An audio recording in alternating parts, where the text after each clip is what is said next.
Oh là là, il n'y a pas deux Saint-Esprits.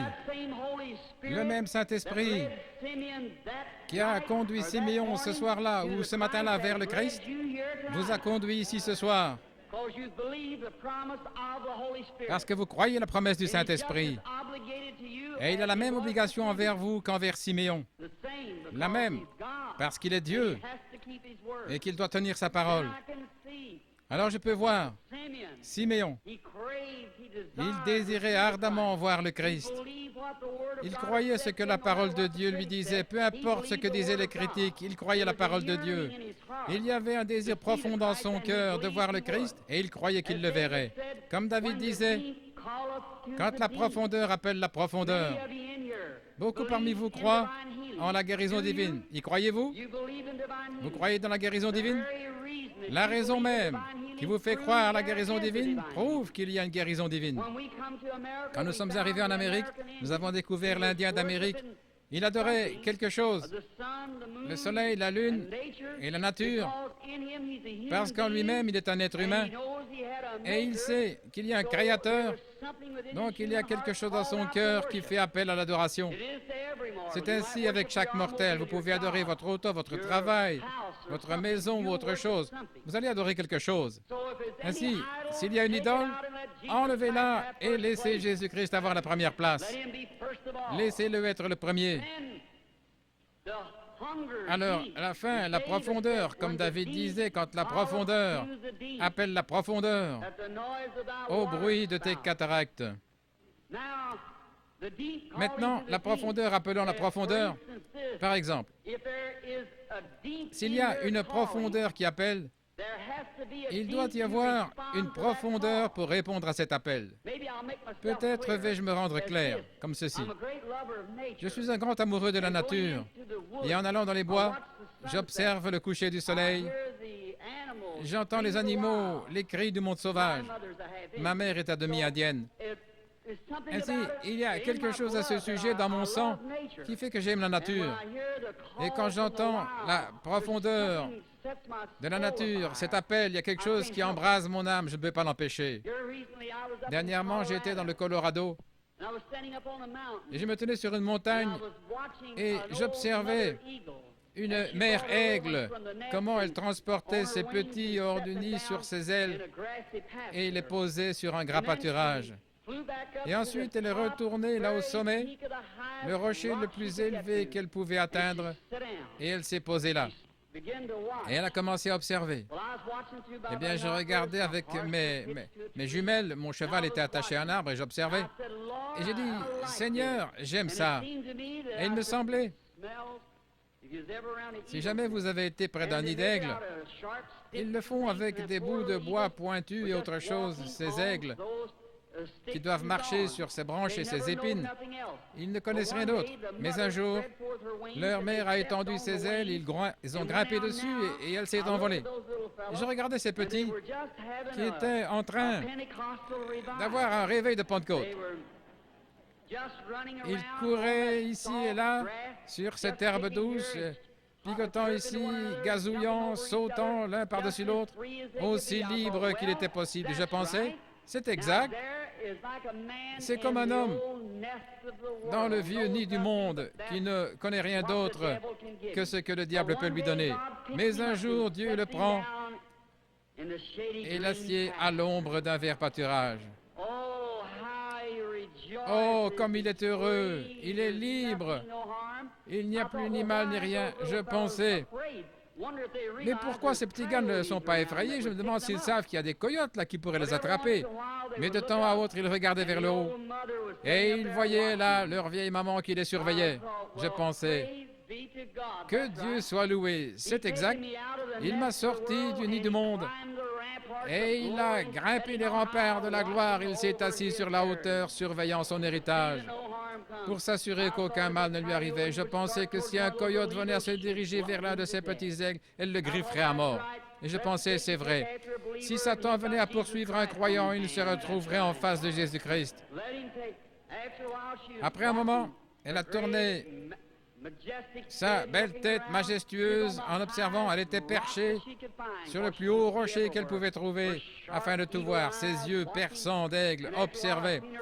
Et au bout d'un moment, je l'ai vu lever la tête, et à travers mes jumelles, je l'ai vu lever la tête et regarder autour d'elle. Elle humait l'air, je pensais, qu'est-ce que c'est? Venant du nord, un orage s'approchait. Le tonnerre grondait. Elle poussa un cri perçant et s'élança dans le vide. Elle étendit ses grandes ailes et se posa sur la verte prairie. Alors, chacun des petits aigles sautait rapidement sur son dos. Peut-être avait-il été instruit avant de quitter le nid. Ils plantèrent leurs petites pattes dans ses plumes et enfouirent leur bec accroché autour d'une plume. Et elle s'envola avec cette bande de petits aigles sur les ailes, et elle vola droit dans ce vent qui soufflait à 80 km/h pour aller se poser dans la fente du rocher. Je pleurais comme un bébé.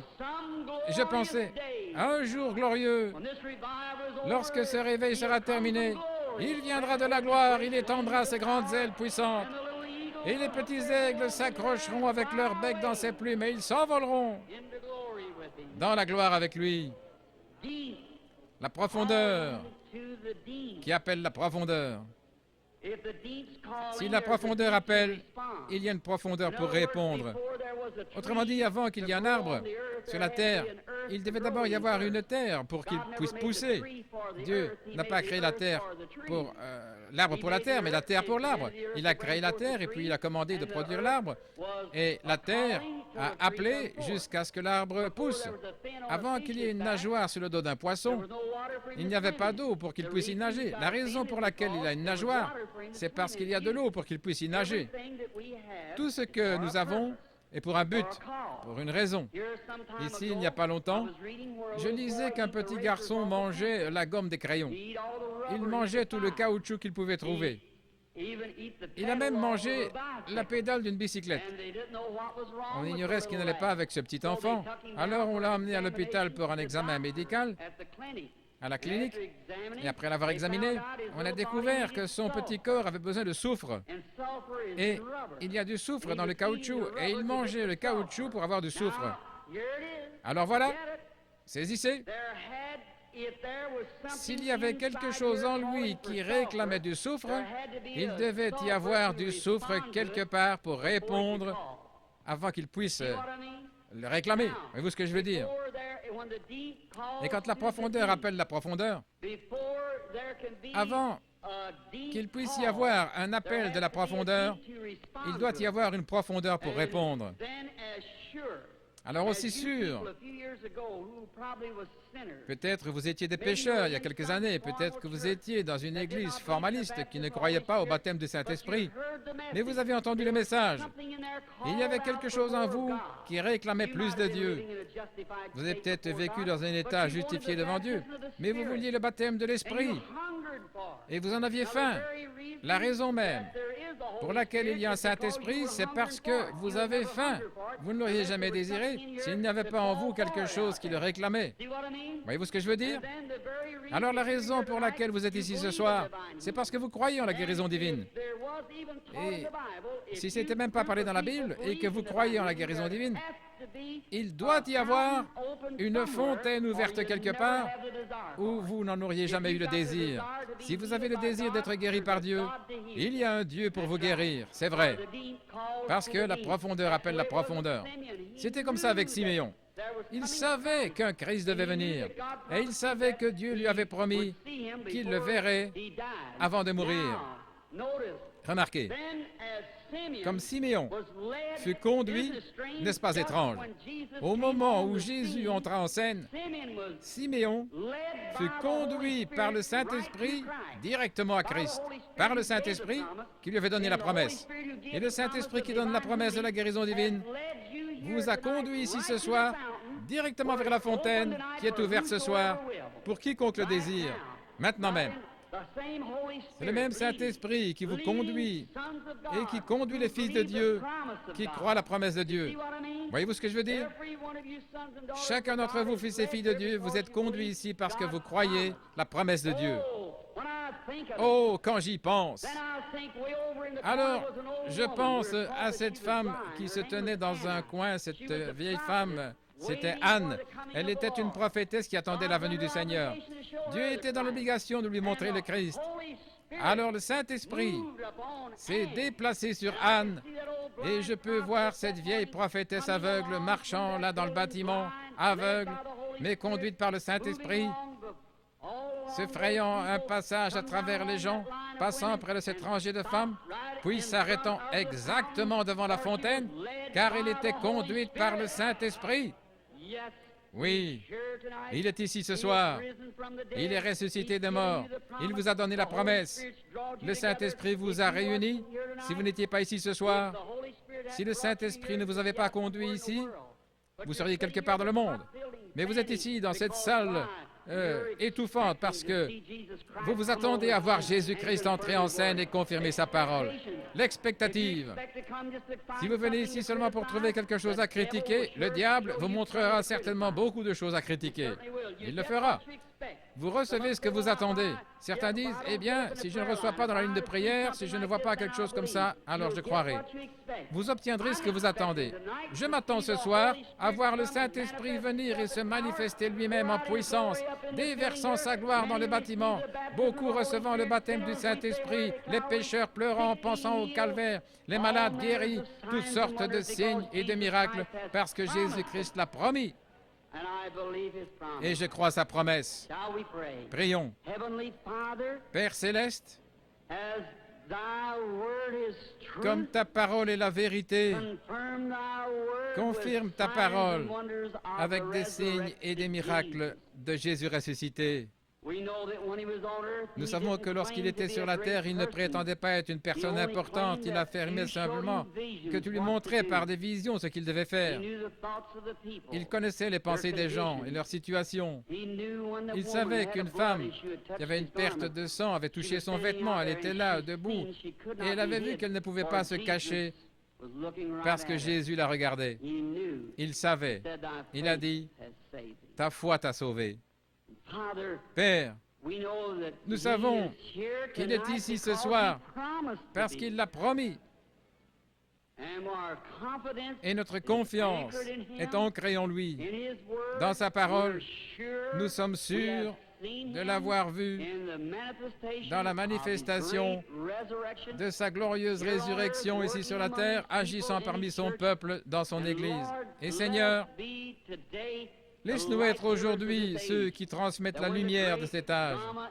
Lorsque le grand drame sera placé à la fin de la route, que chacun d'entre nous viendra devant toi, que le grand écran sera déroulé et que nos vies dans cette génération seront rappelées devant toi. Ô Dieu, laisse-moi entendre ma voix criant contre l'iniquité et demandant aux gens de croire en Jésus, ton Fils. Bénis les gens ici ce soir qui doivent supporter cette chaleur. Et je prie que tu leur donnes une bénédiction spéciale, que les puissances apaisantes du Saint-Esprit détachent leurs pensées de cette chose, Seigneur. Et Seigneur, sanctifie maintenant ton serviteur pour cette réunion. Je suis debout ici, réalisant que les yeux regarderont dans cette direction. Et je prie, Père, dans l'humilité, que tu fasses connaître ta grande et glorieuse puissance à chacun. Et si ton indigne serviteur a trouvé grâce à tes yeux ce soir, puisses-tu prendre cette indigne personne, ôte-le-moi et entre, Seigneur Jésus, et parle à ton peuple. Et quand la vie sera arrêtée sur la terre, et que la dernière prière aura été prononcée, les batailles toutes terminées, les fumées dissipées, les armes déposées, les Bibles fermées, nous monterons dans ta maison. À l'aube d'un grand matin éternel, lumineux et beau, quand les élus seront rassemblés dans leur maison au-delà des cieux, comme dit le poète, Seigneur, lorsque nous verrons cette grande table dressée là pour le souper, longue de milliers de kilomètres, nous regardons l'un l'autre par-dessus la table, anciens combattants couverts de cicatrices, Des larmes de joie coulant sur nos joues, le roi se présentant dans sa beauté et sa sainteté, marchant le long de la table et essuyant de ses mains les larmes de nos yeux en disant « Ne pleurez plus, c'est terminé. Entrez dans la joie du Seigneur. » Les peines de la route ne sembleront plus rien alors, quand nous arriverons au bout du chemin. Aide-nous ce soir, Seigneur, à oublier ces choses qui sont du passé. Courons vers le but de la vocation céleste. Que ton esprit vienne et manifeste ton Fils Jésus-Christ à ces gens, parce que moi je ne suis qu'un mortel qui essaye de leur dire que tu es le même hier, aujourd'hui et pour toujours, car nous le demandons au nom de Jésus, ton enfant bien-aimé. Amen.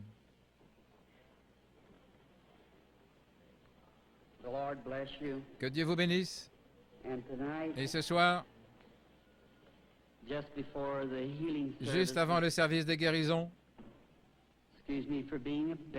excusez-moi d'être un bébé, mais il y a quelque chose qui fait battre mon cœur quand je parle de lui. Je me souviens quand au commencement, mes prédicateurs m'ont dit, voyant que j'avais des visions depuis mon enfance, ils ont dit, Billy, ne te laisse pas entraîner par cela, c'est du diable. Étant enseigné par des hommes d'église, j'ai cru en partie que ces visions pouvaient être fausses. Mais quand il est venu vers moi cette nuit-là, il m'a dit qui il était. Oh là là. Et je sais qu'il est ici maintenant. Et je connais sa présence et je sais que je l'aime. Je pensais, comment puis-je être un démon et aimer le Seigneur Jésus comme je l'aime? Comment mon cœur peut-il saigner pour lui? Et il connaît mon cœur. Alors il est venu et m'a parlé différemment. Et je le crois lui, parce que ce qu'il dit correspond à la parole de Dieu et leur parole ne correspond pas à la parole de Dieu. Parce que nous vivons en ces jours-là. Et maintenant, amis chrétiens, je veux dire cela à tous, car lorsque cela me frappe quelquefois, vous pourriez vous demander ce qui se passe. Je ne peux pas l'expliquer. C'est au-delà de toute explication. Mais je deviens si faible que je peux à peine rester debout après avoir rencontré une ou deux personnes. Vous pouvez ne pas le comprendre, mais lisez simplement les Écritures, elles le déclarent. Je crois que le prophète Daniel avait une vision et il dit que son esprit fut troublé pendant plusieurs jours, n'est-ce pas vrai? Et Jésus, lorsqu'une femme, ayant eu assez de foi pour le pousser à se retourner pour voir qui elle était, il a dit, « Je sens qu'une vertu, qu'une force est sortie de moi. » Et les gens qui sont là, ce n'est pas moi, chrétien, non. Je ne suis qu'un homme, le premier des pécheurs. Mais quelqu'un né hors de la saison pour vous, gens du plein évangile, c'est exact. Par grâce, par la grâce de Dieu, il me permet de vous appeler mes frères et sœurs. Et je vous aime. Et je ne suis pas ici ce soir pour être vu ou entendu. Je ne suis pas ici pour une raison financière, vous le savez. Ainsi, je suis ici à cause d'une chose, parce que j'aime Jésus et que je vous aime. Et je crois d'avoir été invité ici. Peut-être pourrais-je me soumettre à lui et il ferait quelque chose à travers moi qui vous ferait l'aimer davantage, croire en lui et être guéri par lui. C'est la seule raison que j'ai d'être ici. Que Dieu vous bénisse. Que Dieu vous bénisse, vous, les pasteurs et hommes d'affaires. Je vous le dis maintenant, parce que je deviens si faible parfois que je ne peux pas quitter l'estrade. Mon fils, l'administrateur et les autres veillent sur cela. Et je vais vous dire au revoir. Et que Dieu vous bénisse. Et si je ne vous rencontre plus de ce côté de la grande rivière, je vous verrai ce matin-là. Et j'aurai le témoignage que j'ai maintenant. J'aime le Seigneur Jésus. Quant aux visions, Dieu me donne des visions, c'est vrai, la Bible devant moi, et Dieu est mon témoin. Et j'affirme que ce que je peux dire seulement, ce qu'il me permet de dire par sa grâce. Aussi, priez pour moi. Et encore une chose que j'aimerais vous demander. Je vais en Afrique, en Inde, en Palestine, en Allemagne. Souvenez-vous de ces pays, de ce qu'ils étaient. Ne pensez pas que les docteurs sorciers et tous ces gens possédés de toutes sortes de démons vous défient sur le terrain. Et vous avez avantage à savoir de quoi vous parlez.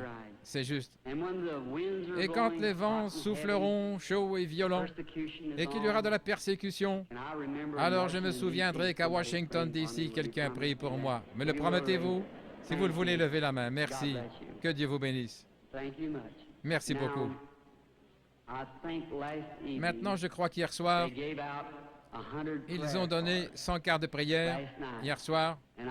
Et je crois que ce numéro était, que cette lettre était Y. Et je crois que j'ai appelé les 15 premiers hier soir. Je pense que c'est juste, n'est-ce pas les frères? Les 15 premières cartes ont été distribuées. Maintenant, nous voulons en appeler d'autres. Et peut-être, si la foi grandit ce soir, peut-être pourrons-nous recevoir 2 ou 3 groupes. Sinon, je demande à chaque personne, combien y a-t-il de personnes ici qui n'ont pas de carte de prière et qui désirent être guéris par Dieu ce soir? Levez simplement la main, ceux qui n'ont pas de carte de prière. Eh bien, c'est difficile à dire. Ça en est plein partout. Je vais vous demander quelque chose. Il se peut que ce soit la première fois que je vous rencontre. C'est bien dommage que nous ne puissions pas rester un peu plus longtemps pour ces réunions, afin que vous puissiez savoir comment accepter la guérison divine. Bien des fois, quand les gens sont guéris, une grosseur est un démon. Chaque maladie vient du diable. Dieu ne met pas la maladie sur ses enfants. C'est le diable qui fait ça. Et si Satan chasse Satan, vous dites, le diable guérit aussi. Mais Jésus a dit qu'il ne le peut pas. Il a dit, si Satan chasse Satan, son royaume est divisé. Ainsi, il ne peut pas le faire. Seul Dieu peut guérir. La médecine, les médecins ne prétendent pas guérir. Les frères Maillot font partie des plus hautes personnalités. Ils ont dit, nous ne prétendons pas guérir, nous prétendons seulement assister la nature. Il n'y a qu'un seul guérisseur et c'est Dieu. Ils peuvent suturer une plaie, mais ils ne peuvent pas guérir. Ils ne peuvent que suturer. Un dentiste peut arracher une dent, mais qui va guérir l'endroit? Ou encore, le médecin peut enlever l'appendice, mais qui va guérir l'endroit qu'il a coupé? C'est Dieu. La médecine ne peut pas fabriquer de tissus. La médecine n'est qu'une aide. Dieu est le guérisseur. Le médecin peut remettre votre bras en place, mais lorsqu'il l'a fait, vous n'en sortez pas guéri. Le médecin fait sa part, ce qu'on lui a enseigné et ce qu'il sait. Il remettra votre bras en place, mais il laisse Dieu le guérir. C'est vrai. Toute guérison vient de Dieu. Ainsi, maintenant, croyez en lui. Et quelquefois, la vie sort de ses grosseurs, c'est le démon. Alors, ces grosseurs meurent. Si la vie sort de vous, bien sûr, vous allez mourir. La vie s'en va de vous, mais le corps est toujours là. Il se contracte. S'il y a un entrepreneur de pompe funèbre ici, il sait que le corps humain ou n'importe quelle chair, lorsque la vie est partie, ça se contracte. Observez un animal. Quand il se fait tuer sur la route, ou l'un de vous, chasseurs, si vous tuez un animal, ou un boucher, un bœuf, vous le mettiez sur la balance, et puis le lendemain, vous le pesez de nouveau, et voyez combien de kilos il pèse en moins. Laissez-le 2 ou 3 jours et voyez combien de kilos il pèse en plus. Pour ce qui est d'une grosseur, quand elle meurt, le démon sort d'elle comme pour une tumeur, un cancer, une cataracte, et ainsi de suite. Quand le démon en sort, ce qui est une vie, chaque personne ici provient d'un petit germe. Et les cellules commencent à se développer, et ces cellules-là vont dans celle-là selon la nature de la vie qui était en elle et qui fait l'homme. La cellule qui est dans le chien fait le chien, pour l'oiseau c'est l'oiseau. Chacune selon sa nature, chaque fois. Mais maintenant, un démon, ce qui est une grosseur, et il n'est pas obligé de devenir une grosseur. Il commence à développer des cellules, par exemple le cancer. Il commence à développer des cellules et il devient de plus en plus gros. Maintenant, il a une vie.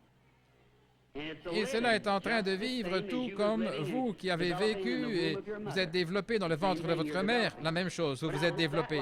Mais quand cette vie-là est dans votre vie, c'est une vie différente. Vous avez reçu la vie pour vivre, mais cela, c'est une vie de mort. Ou plutôt, un esprit de mort, pardonnez-moi. Et c'est la mort. Maintenant, ça ne vous appartient pas, elle ne se trouvait pas là avant, mais c'est là maintenant. Alors, qui donc a mis ça là-dedans? Ça ne peut provenir que d'une chose, c'est du diable. Et c'est un germe. Les cancers, tumeurs, toutes ces choses proviennent d'un germe. Et vous aussi, vous provenez d'un germe. Voyez? Quand cela meurt, Par exemple, prenons une cataracte. La personne qui a la cataracte, quand cet esprit s'en va, les personnes disent « Oh, je peux voir, je peux voir ». Et le jour suivant, elles peuvent voir beaucoup mieux. Puis ensuite, environ 72 heures, la corruption s'installe, comme à la résurrection de Jésus.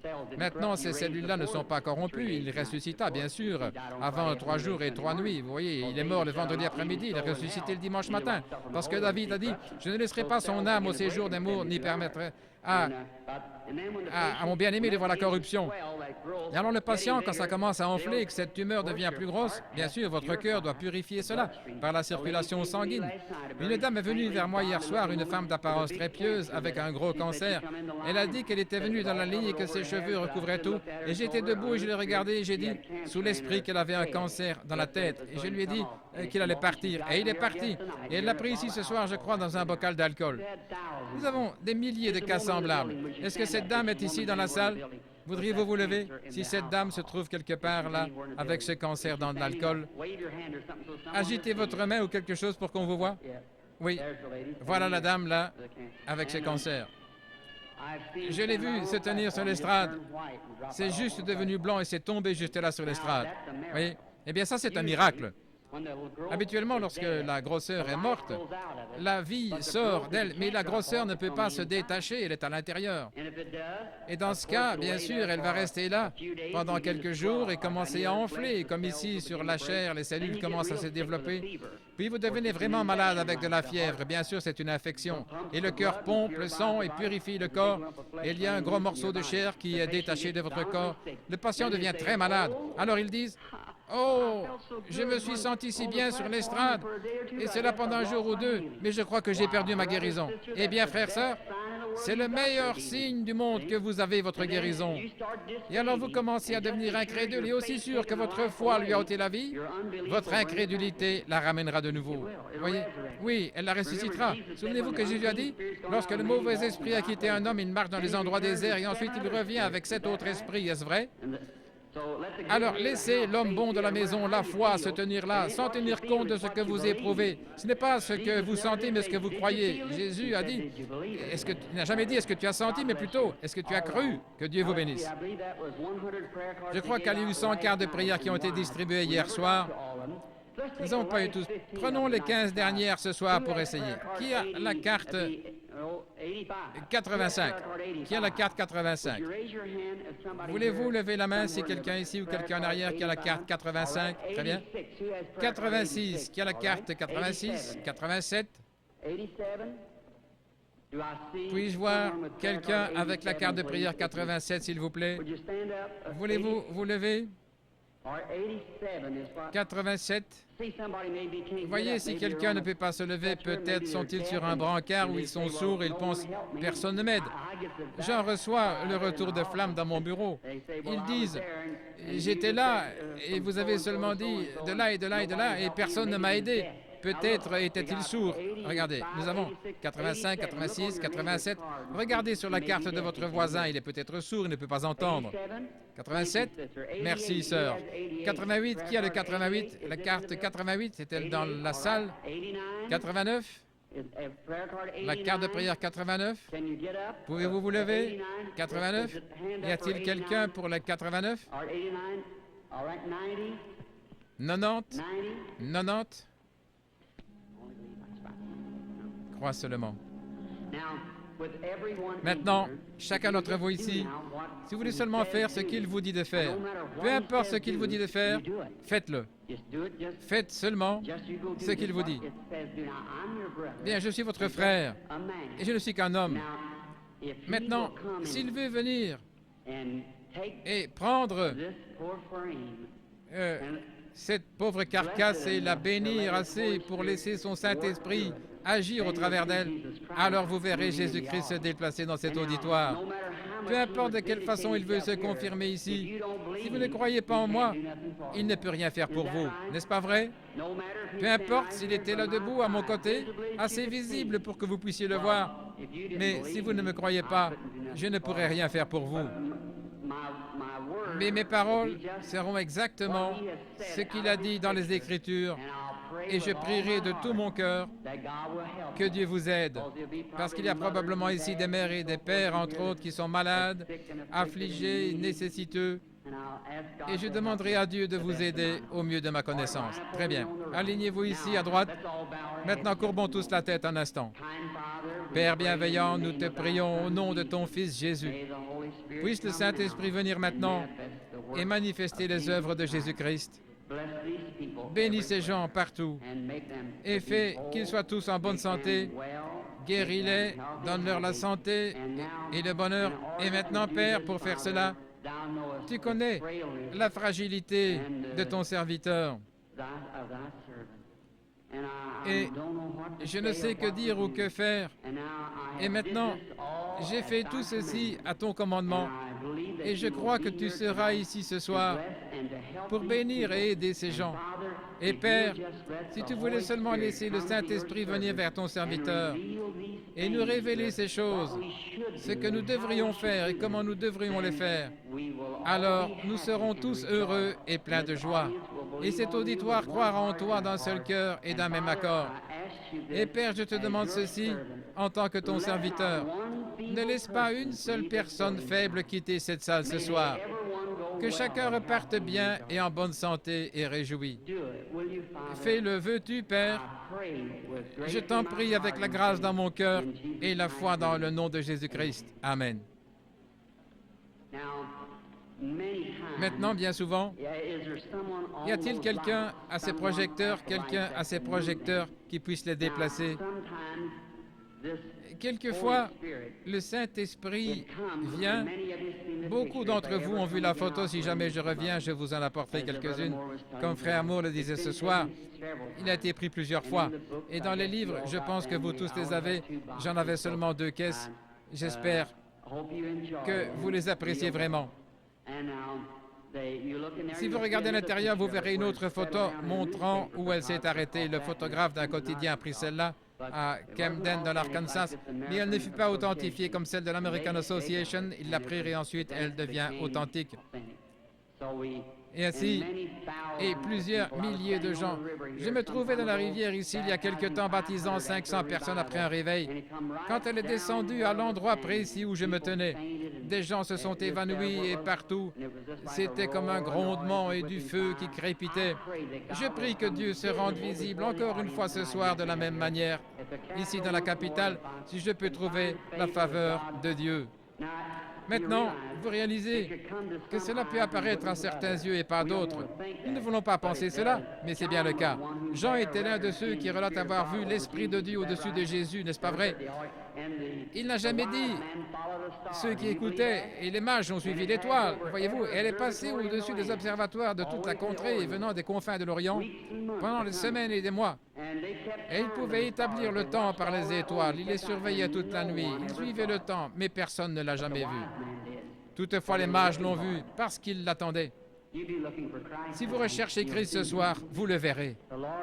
Que le Seigneur Jésus vous bénisse. Très bien. Billy Paul, Frère Moore, est-ce que tout est prêt? Sont-ils tous en ligne, Billy? Tous les 15? Tous les 15 sont en ligne? Maintenant pour les autres, ceux qui n'ont pas de carte de prière et qui savent que vous ne serez pas dans la ligne, j'aimerais que vous regardiez par ici et que vous croyiez simplement. Croyez avec le même genre de foi que cette femme qui a touché son vêtement. Il s'est retourné et lui a dit, « Ta foi t'a sauvé. » Croyez-vous qu'il est le même ce soir? Croyez-vous que dans cette foule hurlante, ce pauvre petit homme aveugle, assis près des murs de Jéricho, probablement 2 fois la distance de ce bâtiment, en train de crier et d'implorer, « Aie pitié de moi !» Jésus n'avait probablement pas entendu son appel, mais il a senti sa foi et s'est déplacé devant toute cette bande de critiques. Il s'est tourné, il a dit, « Ta foi t'a sauvé. » Il s'est retourné vers l'assistance et il a dit, « Pourquoi raisonnez-vous dans votre cœur ?» Il a dit à la femme au puits, « Va chercher ton mari. » Et il a dit, « Je ne peux rien faire à moins que le Père me le montre. »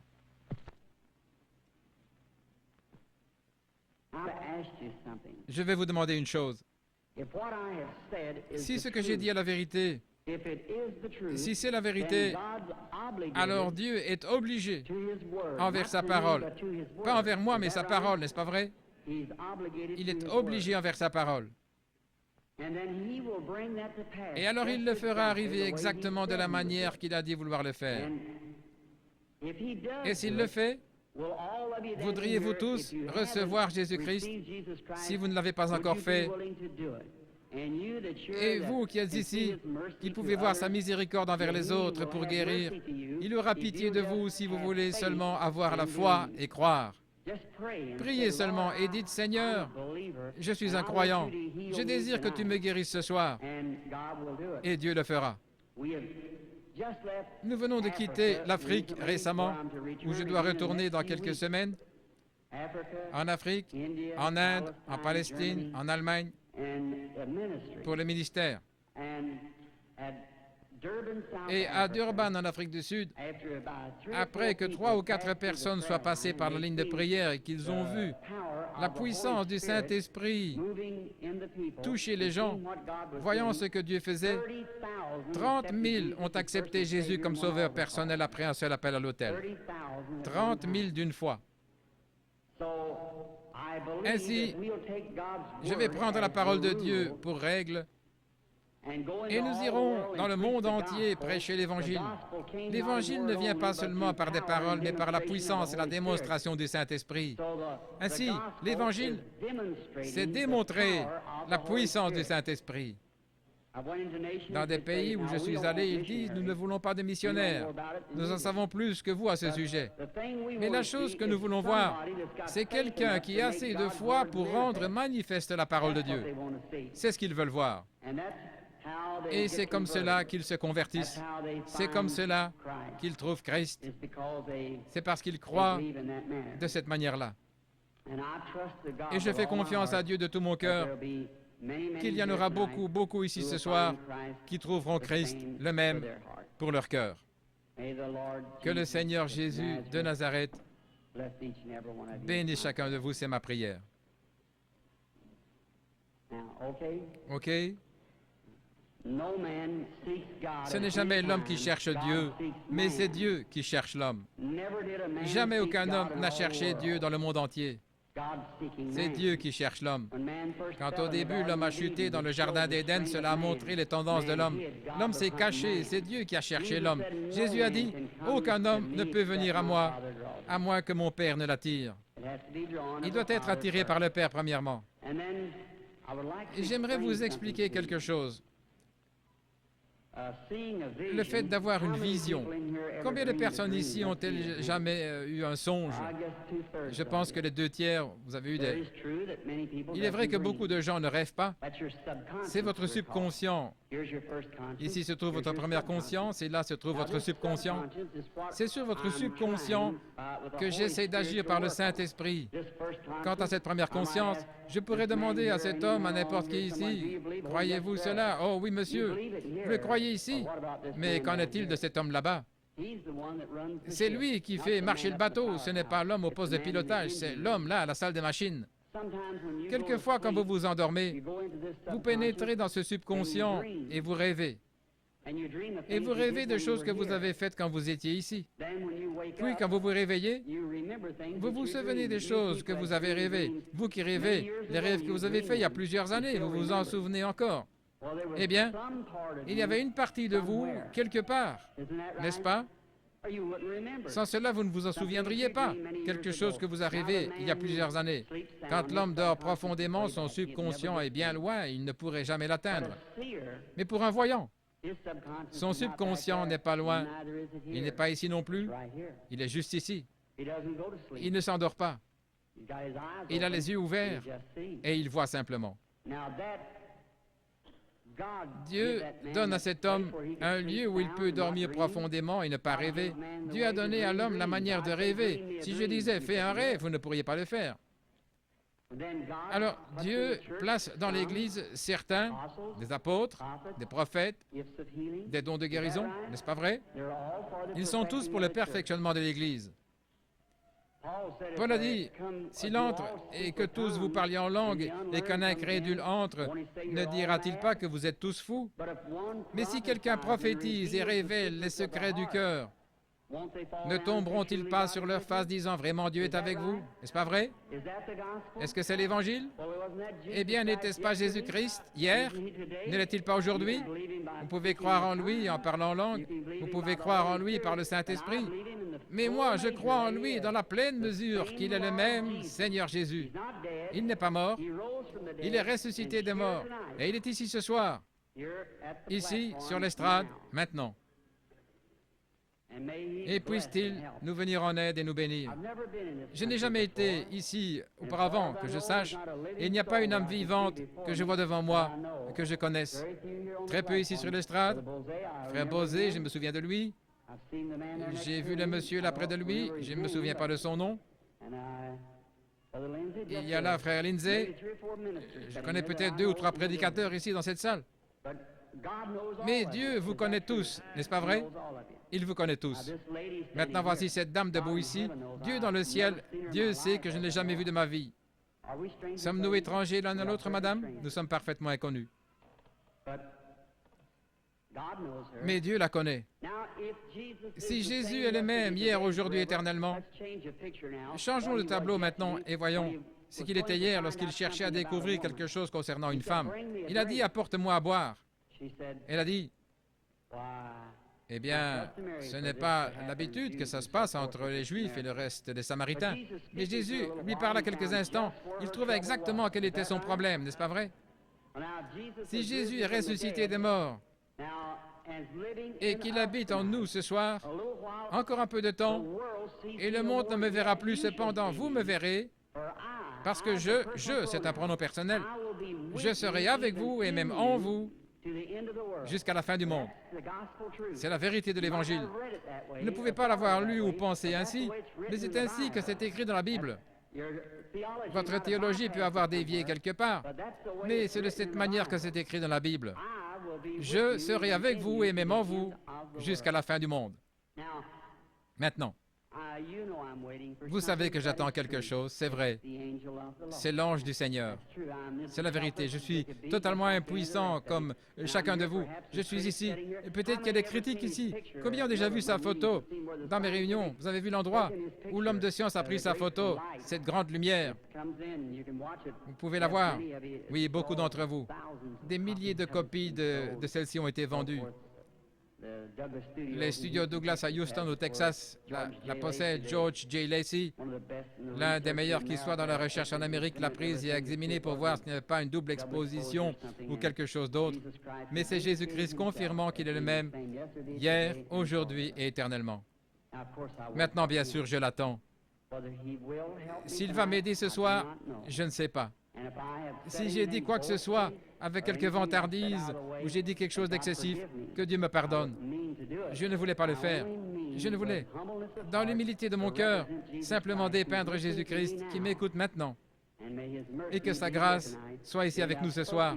Comme je dis ces choses et qu'elles sont sa parole, puisse-t-il venir nous aider, c'est ma prière. Et maintenant, l'organiste est-elle ici quelque part? Si elle voulait bien jouer doucement le cantique « Crois seulement » et que chacun soit dans un esprit de prière, si vous voulez. Vous n'avez pas à courber la tête à moins qu'on vous le demande. Maintenant, dans la ligne de prière, vous qui venez, soyez attentifs. S'il vous réprimande, ce sera la vérité. Vous devez être disposé à le supporter. N'importe où dans l'auditoire, s'il dit quelque chose, vous devez savoir que ce n'est pas moi, c'est lui. Alors, redressez ces choses. La première chose que vous pouvez faire, avant de pouvoir trouver un remède, c'est de trouver la cause, avant de pouvoir trouver le remède. Si étant malade, vous allez chez un médecin qui vous donne une aspirine, ce n'est pas un bon médecin. Il essaie de vous débarrasser, de se débarrasser de vous. Si c'est un bon médecin, il diagnostiquera le cas jusqu'à ce qu'il découvre votre maladie. Et ensuite, il commencera à travailler à partir de là. Et c'est la même chose ici. S'il y a un mauvais esprit ou un péché à confesser, quoi que ce soit, vous pourriez oindre la personne toute la nuit et pleurer et crier et faire tout ce que vous voulez. Ce démon restera là. Exactement. Il en a le droit. Et c'est ça que vous devez surveiller. Si Dieu a mis une malédiction sur quelqu'un pour quelque chose, alors vous venez et vous l'ôtez. Vous aurez des ennuis comme Moïse en a eu. C'est vrai. Il est ici. Le Saint-Esprit. Maintenant, au nom de Jésus-Christ, le Fils de Dieu, je prends chaque personne ici sous mon contrôle pour la gloire de Dieu. Je désire vous parler une minute, sœur. Vous êtes consciente que quelque chose est en train d'arriver, bien sûr, voyez. Cela vient d'arriver. Si c'est vrai, faites-le savoir aux gens en levant la main. C'est juste. C'est sa présence. C'est ça, voyez-vous. Je vous suis inconnu, je ne vous ai jamais vu de ma vie. Si le Saint-Esprit dont j'ai parlé, si Jésus-Christ est le même hier, aujourd'hui, éternellement, et si j'ai vraiment témoigné de cela aux gens, et déclaré cela comme étant la vérité, et il est le même, alors il me révélera quelque chose à votre sujet qui vous aidera à croire en lui. Si vous êtes ici, je ne sais pas quel est votre besoin, mais lui, il le sait.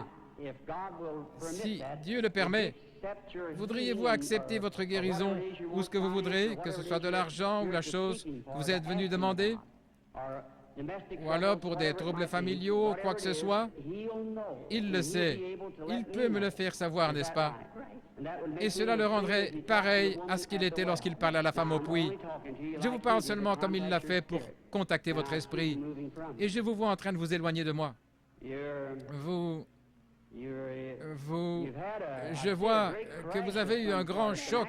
C'est un accident. La voiture a été démolie, vous avez été projeté en l'air comme ça et cela vous a blessé quelque part dans votre cou et un cancer s'y est installé.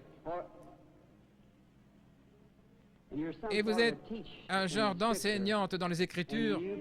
Croyez-vous que Jésus-Christ vous guérit? Père Dieu, au nom de ton Fils Jésus-Christ,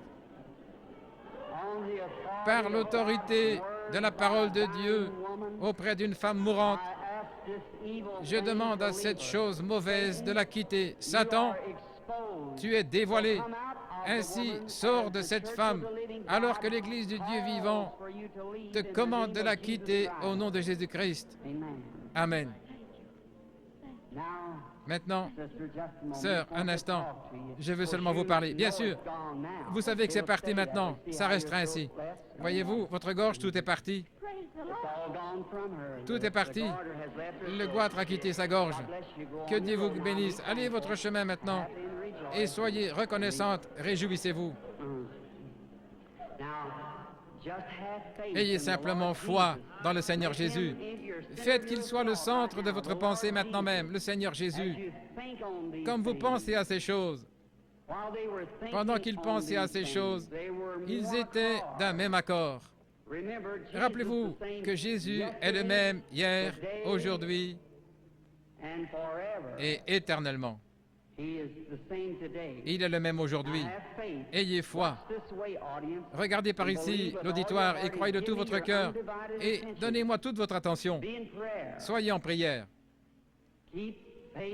Gardez la foi en Dieu.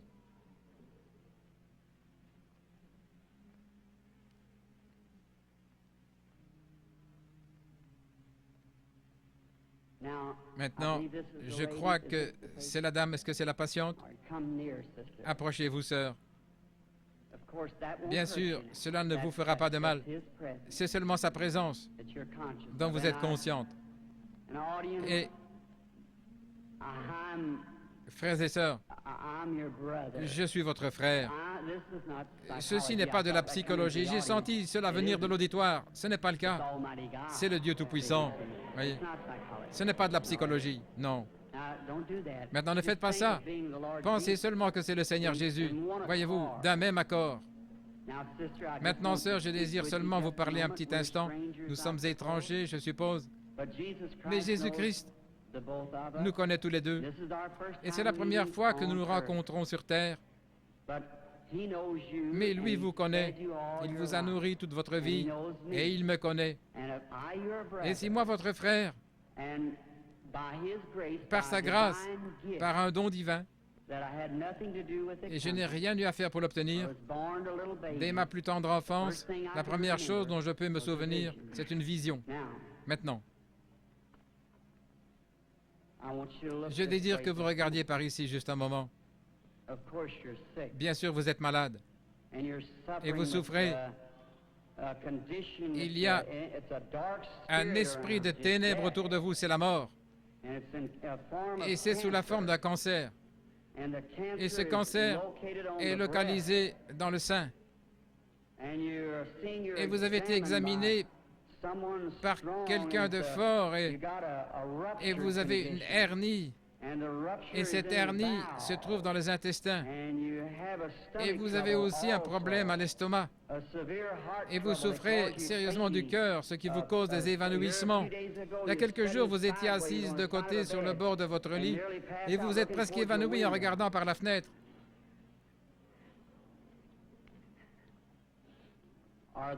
Ces choses sont-elles la vérité? Entièrement vraies. Eh bien, quoi que ce soit, cela vous a quitté. Qui connaissait votre vie? Était-ce Jésus-Christ? L'acceptez-vous ainsi? Merci. Vous êtes bien disposé. Vous savez que quelque chose de surnaturel est ici. Et si seulement vous croyez que c'est le Seigneur Jésus, comme je vous l'ai prêché, selon la parole, et vous croyez que c'est le Seigneur Jésus, je sais qu'il y a encore un esprit de ténèbres au-dessus de vous maintenant. C'est quelque chose de très sérieux. Je vois votre nom est Eva et votre nom de famille est York et vous habitez dans cette ville et le numéro de votre maison est le 613 de la 6e rue. Allez chez vous pour être guéri. Que Dieu vous bénisse. Allez, réjouissez-vous et soyez heureuses. Ayez seulement foi.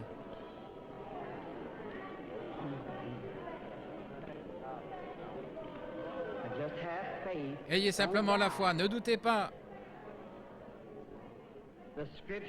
L'Écriture dit, va et ne pêche plus, de peur qu'une chose pire ne t'arrive. Le péché, c'est l'incrédulité. Le péché, ce n'est pas boire, fumer ou jouer à des jeux d'argent, ce sont les attributs du péché. Vous faites cela parce que vous ne croyez pas. Jésus a dit, va et ne pêche plus, ne sois plus incrédule, sinon quelque chose de pire va t'arriver. Ayez foi en Dieu. Croyez en lui de tout votre cœur.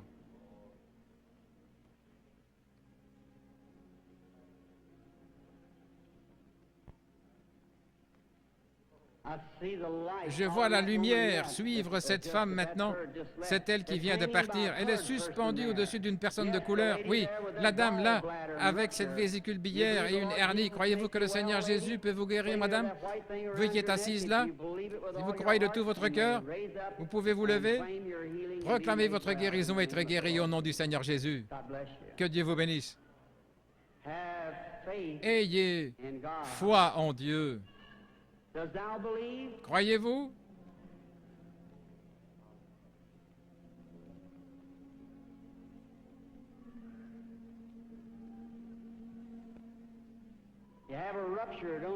Vous avez une hernie, vous, monsieur, assis là, n'est-ce pas vrai? Vous étiez en train de prier. Seigneur, fais que cet homme me parle juste. Si c'est juste, levez la main. Tenez-vous debout.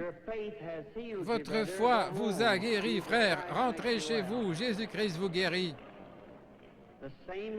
C'est le même Seigneur Jésus. Vous n'avez pas besoin d'être ici en haut. Vous avez besoin d'avoir la foi. Croyez seulement Dieu de tout votre cœur et vous aurez ce que vous demandez. Jésus-Christ vous l'accordera si seulement vous croyez. Mais vous devez avoir la foi. Vous devez le croire de tout votre cœur. Et Dieu fera en sorte que cela s'accomplisse. Le patient, excusez-moi, monsieur. Croyez-vous de tout votre cœur? Vous croyez? Vous êtes seulement un peu excité par la présence de cet être qui se tient ici maintenant. Et je crois que vous êtes de l'extérieur. Vous venez d'une capitale, de Richmond, en Virginie. Vous avez un cancer. C'est à l'intérieur de votre bouche, sur la mâchoire. Est-ce correct? Voulez-vous rentrer chez vous guéri? Acceptez Jésus comme votre guérisseur. Et au nom de Jésus-Christ, que cela quitte cet homme. Que Dieu vous bénisse, monsieur. Allez en croyant. Que dites-vous? Je sais maintenant, je vous vois comme une personne d'apparence plus jeune, beaucoup plus jeune que ce que vous êtes en ma présence. Vous souffrez d'une sorte de mal de tête et c'est arrivé il y a de nombreuses années, il y a environ 25 ans que votre mal de tête a commencé. Et cela vous a tourmenté depuis lors. Vous êtes une grande croyante. Et vous avez prié pour cette heure-ci. Vous avez prié Dieu que si vous pouviez seulement venir vers moi et que je prie, vos maux de tête cesseront. Ces choses sont-elles vraies? C'est vrai. Vous avez entendu ce qui a été dit, mais ce n'était pas moi, c'était seulement ma voix. Bien sûr, quoi que ce soit, il y a quelque chose que je me souviens avoir vu une jeune personne ou quelque chose ainsi. Est-ce la façon dont ça a été dit? C'est exactement ainsi. Croyez-vous que c'est Dieu qui l'a fait? Vous êtes sûr que Dieu est ici? Juste un moment. Je vois autre chose. Une jeune femme semble se tenir près de vous. C'est votre fille. Oui, vous étiez sur le point de partir, quelque part en voyage, vous alliez la voir, elle habite l'Indiana, Richmond en Indiana, c'est l'endroit où elle vit. Son mari est un prédicateur et elle vous a écrit une lettre ou quelque chose ainsi vous disant de ne pas venir parce que j'allais venir ici. Est-ce vrai? Vous êtes guéri. Vous pouvez aller votre chemin. Que Dieu vous bénisse, sœur.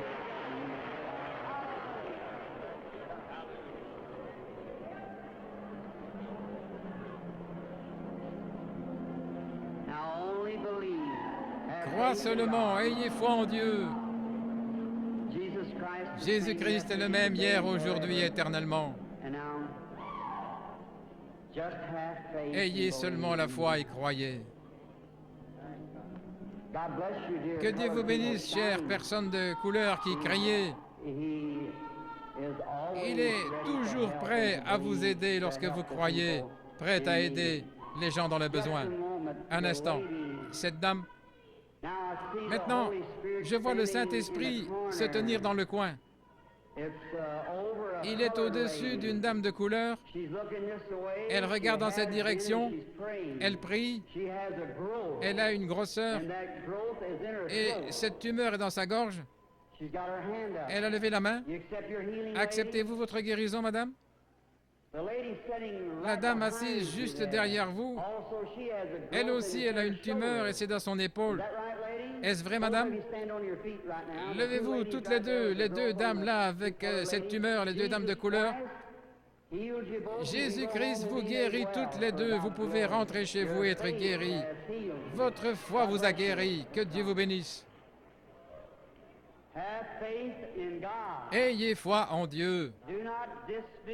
Ne soyez pas incrédules, mais croyez que toutes choses sont possibles à ceux qui croient. Amen.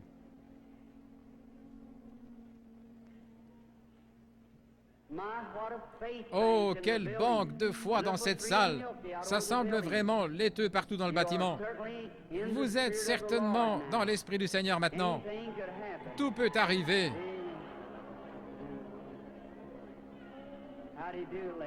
Comment allez-vous, madame? Croyez-vous que je suis le prophète de Dieu? Je veux dire qu'un prophète est un prédicateur.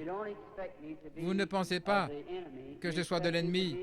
Vous croyez que je suis de Dieu. Est-ce de cette manière que vous l'acceptez? Eh bien, alors je peux vous aider. Parce qu'il m'a dit que si j'obtenais des gens qui me croient, et si j'étais sincère quand je prie, que rien ne résisterait à la prière. Et ce n'est pas moi qui aide, c'est Dieu qui guérit.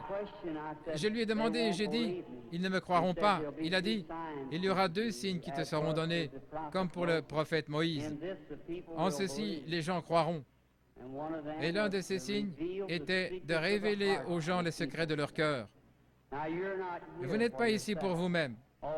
Bien que vous soyez nerveuse et éreintée, mais cela est dû à la maladie de cet enfant.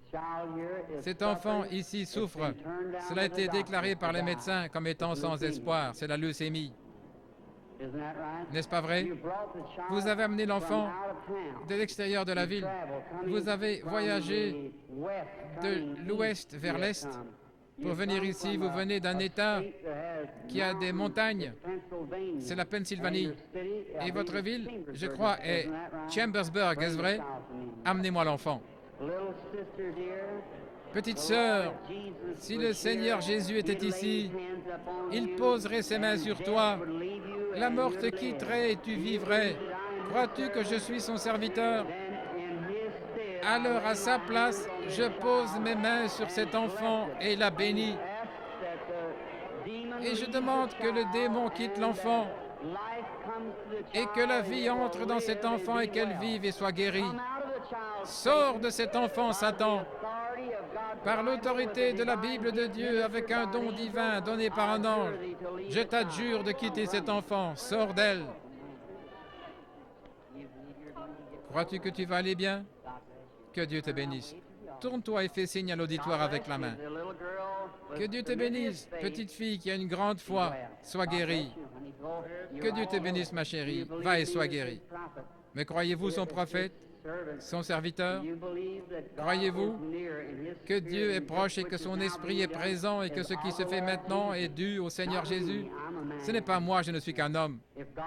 Si Dieu veut me faire connaître ce qui ne va pas avec vous, comme confirmation que je suis son prophète, me tenant ici et révélant la vérité, ainsi qu'il a dit à la femme, va chercher ton mari. Elle a dit, je n'en ai pas. Il a dit, tu en as eu 5. Elle a dit, je vois que tu es un prophète. Je perçois que tu es un prophète. Et ce même esprit qui était sur ce Fils de Dieu, il a promis de l'envoyer de nouveau sous la forme du Saint-Esprit, qui serait avec nous et demeurerait en nous jusqu'à la fin du monde. Le croyez-vous? Alors il peut connaître vos problèmes maintenant. Vous avez un problème de cœur. N'est-ce pas vrai? Que chaque personne souffrant du cœur se lève ici. Vous pouvez être guéri maintenant, peu importe quelle est votre maladie de cœur. Seigneur Dieu, tu connais nos forces et à quel point nous sommes faibles et sans force. Mais Seigneur, nous savons combien tu es fort. Et la maladie de cœur est une maladie contre laquelle nos médecins ne peuvent rien faire. Mais Seigneur, qui créa le cœur? C'est toi. Je réprimande maintenant cette puissance de démon qui tient ces personnes liées par une maladie de cœur. Qu'elles sortent de chacune d'elles au nom de Jésus-Christ. Amen. Que Dieu vous bénisse, sœur. J'aimerais seulement vous dire quelque chose. Vous vous sentez différente maintenant de ce que vous êtes senti pendant longtemps. Ainsi, les gens sauront qu'il y a un esprit de ténèbres. Vous aviez des souffrances pénibles et vous étiez couché et maintenant, cela est parti. Vous êtes complètement guéri. Ayez foi en Dieu. Très bien.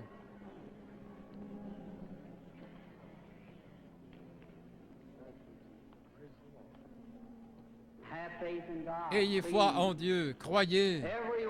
Chacun d'un même accord, ayez foi. Comment allez-vous, monsieur? Très bien, nous sommes étrangers l'un à l'autre, mais le Seigneur Jésus nous connaît tous les deux, n'est-ce pas vrai? Dieu dans les cieux qui créa les cieux et la terre, qui habite en Jésus-Christ, a promis de revenir à nouveau en nous. Et ce qu'il a fait, nous le ferons aussi. Croyez-vous que je suis son prophète? La raison pour laquelle je dis cela, c'est que l'ange du Seigneur m'a dit d'obtenir que les gens me croient. Et s'ils ne te croient pas, alors tu sauras les secrets de leur cœur, et alors ils devront te croire. Mais vous me croyez. Et en plus, la raison pour laquelle vous me croyez, c'est que vous êtes vous-même un prédicateur de l'Évangile et vous êtes ici pour une bonne raison. Vous n'êtes pas malade, vous avez un besoin et vous voulez un réveil à l'ancienne mode dans votre Église. Chacun de nous, nous voulons cela. Levons-nous tous pour un réveil à l'ancienne mode. Dieu Tout-Puissant, qui a créé les cieux et la terre, je demande maintenant que toute puissance du démon soit brisée dans cette salle, que la puissance de Jésus-Christ soit rendue manifeste. Seigneur, nous ne sommes pas vaincus. Satan, je t'adjure, au nom du Seigneur Jésus-Christ, sors de ces gens. Levez-vous de vos fauteuils roulants, vous qui êtes estropiés. Donnez-lui la louange, chacun de vous.